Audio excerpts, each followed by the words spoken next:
What's up everyone, Zero here. So I have a build that I wanted to share with you guys. I put it in my other video, the cycle starter videos, but there's been a few changes that I've made to it. So I just wanted to give you guys the finished form so that if you wanted to play this build, you could do so. So the changes that I made were with the Razor Fall boots.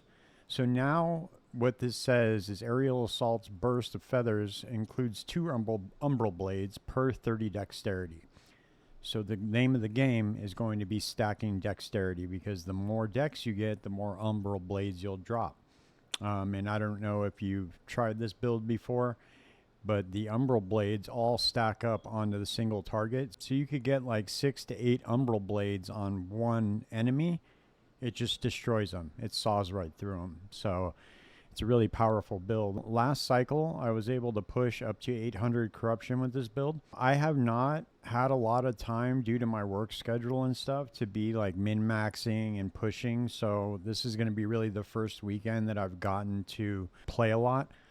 So I just wanted to show you guys really just the meat and potatoes of the build, so that way you could play it if you want to. I know the cycle's pretty new. So I will include in the build planner all of the best items that you would want for this build, with the legendaries and all that stuff too. But the main pieces are the Razor Fall, Lyraka's Claws, the Fulgurite Shard, and then a good shield. You can use Cradle of the Erased, or you can use whatever you want really. And then for the idols, I'm using the added lightning damage with shurikens, and then some chance to shred armor on throwing hit. And then the rest are kind of just random, but those are really the 2 you want to focus on. For the skills, I'm using shurikens. I've got the attack speed, the additional shurikens, the chakram. I have the chance to poison, entry points, because this is going to give me bonuses for every ailment that's stacked up on the monsters. I have deep cuts, which is going to apply bleed. And then here I have some base crit chance. For falconry, we are doing Avian Arsenal all the way over to the Blood Dance. This is going to give you extra Falcon strikes. Go down here to Side by Side, because this is going to bring down the cooldown very significantly. Train to Hunt, because this is going to bring over some of my added damage to the Falcon to do increased damage. Umbral Blades all the way over to Loathing to get the homing blade storms, because these are going to attack the monsters when you drop them. I have the Burst of Agony, because these are going to explode once they're done. For the Aerial Assault, I'm going all the way over to Shaped Wingspan. I've got Twilight Strike, because that's going to drop the Umbral Blades. I'm not sure if the Razor Fall boots and the Twilight Strike synergize properly. The way I've been running it, I haven't really noticed the additional umbral blades, so I could be wrong, and as I further test this build and min-max it, I'll make adjustments to the build planner if I'm wrong on that. But I'm just testing that out because this is a new addition, those boots, to the build. And then I'm doing Skyward Swoop. I'm bringing down a Treacherous Pursuit, because it's going to drop Caltrops. It's just another ailment to add on to the enemies. And I'm doing Frailty stacks on Feather Burst. I'm using Dive Bomb for another added single target damage. And then here I just have Rush of the Hunt all the way over to Shreds. I'm going to get Hindering Beak Strike. I'll probably want another point in this. And then obviously Focus Hunter for the reduced mana cost and damage. For the passives, I've been experimenting with this a little bit, so I am going to add a more up-to-date version in the build planner, but this is just to kind of go over. We're going to get all of the dexterity nodes, so that's going to be big. So we want to get those extra umbral blades. If those Razor Fall boots don't end up working out, I'm obviously going to be changing that. So what you would go then is you want to just spec into Glancing Blow, and then additional throwing attack damage, attack speed. As you can see here, I was getting some of the dodge rating, and then some of the throwing attack damage on this tree. And then here it's real simple.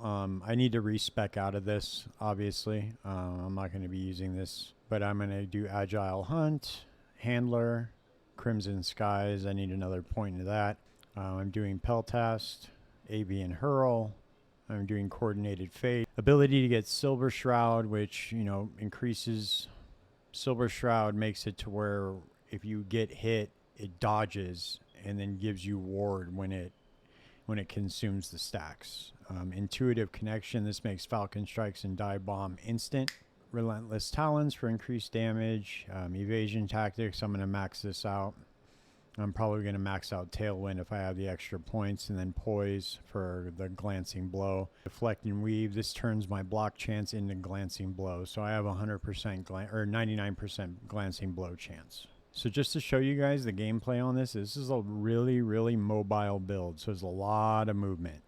See, on my skill bar, I have everything except Umbral Blades, and with the Umbral Blades, I put Net instead.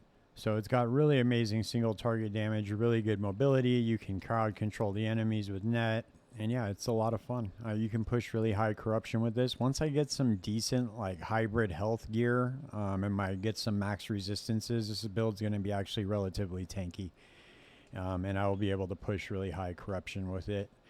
And I'm also going to be working on a net bleed build and then an ignite acid flask build for the rogue. And then I'll probably move on to doing some sorcerer builds for you guys. So, but yeah, I just wanted to show you guys the gameplay of it real quick. It's a lot of fun, a lot of mobility, very fast, and it does a lot of damage. And it's not something everybody's playing. One thing to note is that I'll probably get sapping strikes to max rather than agility, because this is going to help keep you alive with the health leech, because every time you throw a shuriken, it's going to heal you, so it's going to help keep you alive. So that's it. That's all I got. I hope you guys really enjoy the build. This build is a lot of fun. You can push pretty high corruption with it for an off meta build.